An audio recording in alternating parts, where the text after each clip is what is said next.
Moon Girl and Devil Dinosaur episode 3. I am reviewing this episode. I reviewed the last 2 episodes last week. And yeah, I'm going to try and review every single episode if I can. Sorry if I sound a little less enthused in this video. It's because I recorded this video already. Yeah, I recorded about like a 6-minute video and then it screwed up through the recording. And now I have to re record it. So I may sound like I'm trying to rush through my points. That's just because I ended up having to record this the second time, and this is my second recording. Hopefully it does not screw it up like it did last time.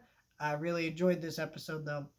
It's this show is this show, honestly, watching this show, I feel like this show is very Kim Possible, where it has a very relatable problem, and then it's just like superhero action through the week. But I think the action and animation is way stronger than Kim Possible ever was. The music in the show is really good. There's a action scene with the song in this episode that is really good in this episode, just like it was in last week's episode. And I really hope that we can get more of the soundtrack released for the show because it's awesome.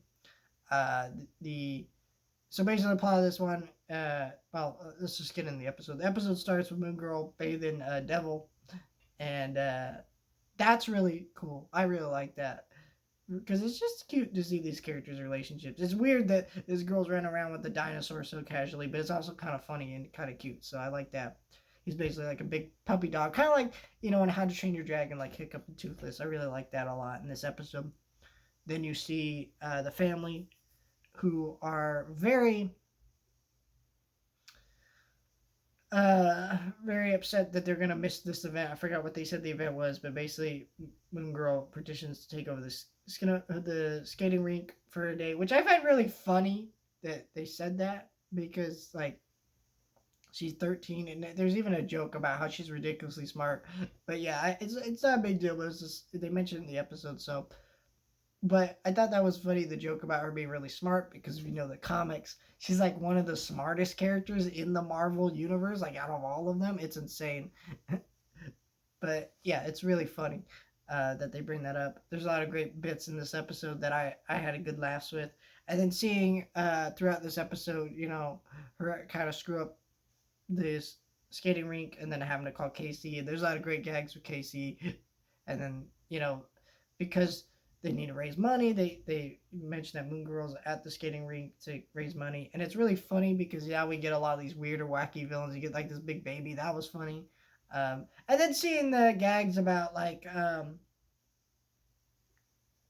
what's that villain's name? I forget his name. He was a really good villain in this episode. What is it? I forget, but Gravity. Gravity is what it is. He had a great design. His action scene was great.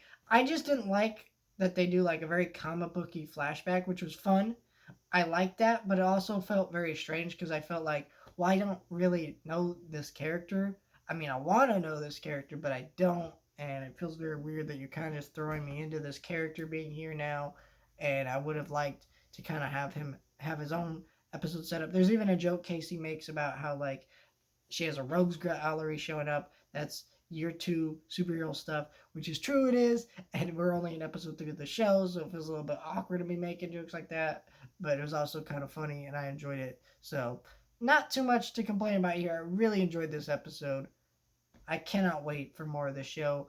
I've actually been ordered the Funko Pops. I ordered the cassette tape soundtrack that they released, which I think is really funny that they released that. I pre-ordered the comics, and I intend to review them on this channel when I get them. Sadly, my Volume 1 does not come until July, unfortunately.